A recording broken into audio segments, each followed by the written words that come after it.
সেটা হলো আমাদের নির্বাচনের দায়িত্বে যারা পালন করবেন, আইন শৃঙ্খলা রক্ষার দায়িত্ব পালন করবেন, তাদের সাথে আমরা সভা করেছি। আমরা জানতে চেয়েছি যে মানিকগঞ্জ যেহেতু 3টি ধাপে নির্বাচন হবে এবং 8ই মে তারিখে আমাদের প্রথম উপজেলা নির্বাচন হচ্ছে, তার প্রস্তুতি হিসেবে তারা কী কী নিয়েছেন সেই প্রস্তুতিগুলো তারা জানিয়েছেন। একটা সুষ্ঠু এবং শান্তিপূর্ণ নির্বাচন করার জন্য যা যা দরকার এগুলো আমরা শুনেছি। তারা অনেকগুলো প্রস্তাবও রেখেছেন আমাদের কাছে এবং অনুমোদন চেয়েছেন, সেগুলো আমরা শুনেছি এবং কতগুলো এখানেই অনুমোদন দিয়ে দেওয়া হয়েছে। আর কিছু কিছু প্রস্তাব বলা হয়েছে, এগুলো আমাদের কাছে পাঠালে আমরা এগুলো অনুমোদন করে দেব।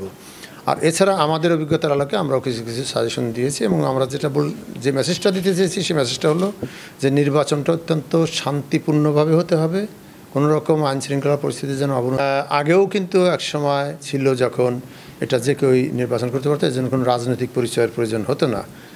মাঝে এটা আইনটা করা হয়েছে যে রাজনৈতিকভাবে গণতন্ত্রের যাতে চর্চা একেবারে রুট পর্যায় থেকে চলে আসে, এই চিন্তাভাবনা থেকে করা হয়েছিল। তো এখন তো এবার তো দেখেছেন আপনারা যে এটা একটি বড় দল যারা সরকারি দল তারা এটা তুলে দিয়েছে এবং উন্মুক্ত করে দিয়েছে। অথবা এখন আর সেই ফ্লেভার এটার মধ্যে নাই, রাজনৈতিক ফ্লেভারটা নেই। তারপর যদি কেউ রাজনৈতিক ইতি থেকে কোনো দলের পক্ষ থেকে দাঁড়াতে পারে সেটাও অপশন রাখা হয়েছে, অর্থাৎ এটা মোর ফ্লেক্সিবল করা হয়েছে। অর্থাৎ স্বাধীনভাবে দাঁড়াতে পারবেন, যে কেউ ইচ্ছা করলে তার রাজনৈতিক পরিচয়ের কোনো প্রয়োজন নাই। একসাথে যদি রাজনৈতিক কোনো দল তার প্রার্থী দিতে পারে তাহলে দিতে পারে। এবং আপনারা দেখেছেন যে প্রত্যেকটা জায়গায় কিন্তু অনেক প্রার্থী এই নির্বাচনে অংশগ্রহণ করেছেন। তো অতএব এই কথা বলার সুযোগ নাই যেটা পার্টিসিপেটরি না, এরকম না। আর 2 নম্বর হলো যে আপনারা এটাও দেখেছেন যে অনেকে হয়তো রাজনৈতিকভাবে তারা নির্বাচনে অংশগ্রহণ না করলেও অনেক তাদের সমর্থক এবং প্রার্থীরা কিন্তু এই নির্বাচনে অংশগ্রহণ করছে, অফিসিয়ালি না করলেও আনঅফিসিয়ালি করছে। তো সেটা ঠিক বলা যাবে না যে এই নির্বাচনে অংশগ্রহণমূলক হচ্ছে না। না, বর্জনের বিষয়টি তো আপনারা দেখেন জাতীয় নির্বাচনের ক্ষেত্রে বর্জনের কথা বলা হয়েছিল, কিন্তু আমরা তো শান্তিপূর্ণভাবে নির্বাচন করতে প্রশাসন, ভোটার, প্রার্থী, সমর্থক এবং নির্বাচন কমিশন সবার মানে যৌথ সহযোগিতায় আমরা কিন্তু একটা সুষ্ঠু নির্বাচন করতে পেরেছি। কোথাও একটি লোকও নিহত হয় নাই, কোথাও একটি কেন্দ্রে কোনো সমস্যা হয় না, আগুন জ্বলে নেই, তাই না? অত্যন্ত শান্তিপূর্ণভাবে। আর এটা তো স্থানীয় সরকার নির্বাচন, এখানে তো সব আবার অংশগ্রহণটা আরও বেশি ইন্টেন্সিভ থাকে। তো আমরা মনে করি যে এটা কোনো সমস্যা হবে না। আর ইভিএমের নির্বাচনের ক্ষেত্রে যেটা বলা হয় যে একটা শঙ্কা থাকে, কিন্তু নির্বাচন এটা হলো অনেকটা ওই যে আমরা বলি ইঞ্জেকশন বা টিকা দেওয়ার মতন। আগে খুব ভয় পায়, কিন্তু টিকা দেওয়া হলে টেরও পান না যে কখন টিকাটি হয়ে গেছে। ইভিএমে ভোটটা হলো যে যখন আগে মনে করে যে এই যন্ত্রটিতে ভোট দেয়নি কেমন, কিন্তু ইভিএম এত সহজ এবং সবার হাতে স্মার্টফোন আছে, সবাই আমাদের স্মার্ট হয়ে গেছে। দেখবেন ভোট দিতে আসলেই দেখবে যেটা অত্যন্ত সহজ। এবং আমাদের অভিজ্ঞতা যত জায়গায় আমরা নির্বাচন করেছি ইভিএমে সব জায়গায় কিন্তু ফিডব্যাক ভালো। এবং ভোটের পরে সমস্ত প্রার্থীরা সন্তোষ প্রকাশ করে যে না, ইভিএম হলো একমাত্র একটা ভালো পদ্ধতি যার মাধ্যমে সুষ্ঠুভাবে ভোট করা সম্ভব এবং একের ভোট আরেকজন নিতে পারে না, ভোট ছিনতাইয়ের সুযোগ নাই, প্রক্সি ভোট দেওয়ার সুযোগ নাই, জাল ভোট দেওয়ার সুযোগ নেই, তাই না? তো এটা সঠিকভাবে ভোট হয়। অর্থাৎ প্রথমে যে সংখ্যাটা থাকে পরে ভোটের দিন এবং ভোটের পরে কিন্তু আর সেই সংখ্যাটা থাকে না। ইভিএমে অনেক সময় ত্রুটি দেখা যায়। না, ত্রুটি না, ইভিএমে কোনো ত্রুটি না, যেটা হলো মেশিন যে কোনো সময় ডিসফাংশন করতে পারে, হয়তো একটু ওটা সঠিকভাবে হয়তো রান হচ্ছে না বা একটু স্লো হচ্ছে, এটা হতে পারে। কিন্তু ওটার মধ্যে এমন কোনো ত্রুটি নাই যে এটা ভোটের রেজাল্টে কোনো পরিবর্তন আসে না। ভোটের যেখানে ভোট দেয় সেখানেই থাকবে। হ্যাঁ, এটা আঙুলের ছাপের ব্যাপারে যেটা একটু সমস্যা হয়, সেক্ষেত্রে দেখা যায় অনেক সময় ওই একটু আঙুলটা পরিষ্কার করে নিলে বা একটু ধুয়ে নিলে, সাবান পানি দিয়ে ধুয়ে দিলে আবার কাজ হয়ে যায়।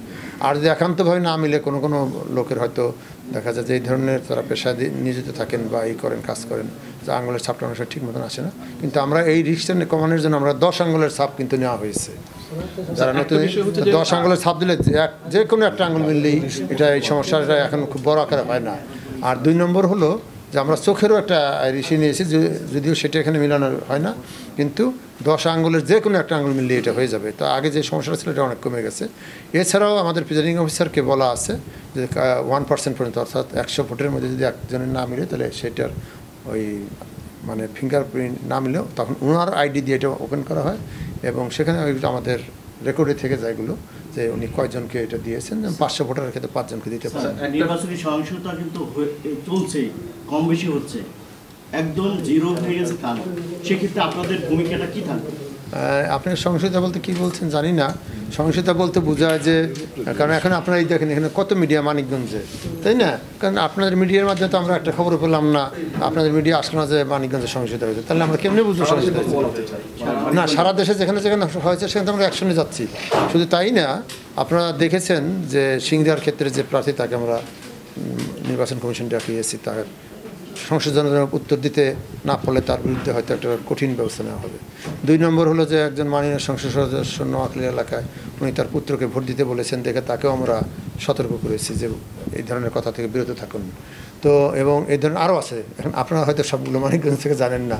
হ্যাঁ, এরকম আমরা অনেক ইম্পর্টেন্ট ব্যক্তিকে কিন্তু আমরা চিঠি দিয়ে জানিয়ে দিয়েছি যে আপনি অমুক জায়গায় নির্বাচনে এই ধরনের প্রভাব বিস্তার করার চেষ্টা করতেছেন, আমরা সতর্ক থাকেন, নাহলে কিন্তু আপনার বিরুদ্ধে ব্যবস্থা নেওয়া হবে। এখন সব কিছু তো আর আমরা সব জায়গায় ওপেনলি জানাই না, আর জানানো সম্ভব না, আপনাদের পক্ষে জানা সম্ভব না, কিন্তু আমাদের নলেজ যেগুলো আসে আমরা একটাও ছাড়ি না, আমরা সব জায়গায়। আমার একটি প্রশ্ন স্যার, ক্ষমতাসীন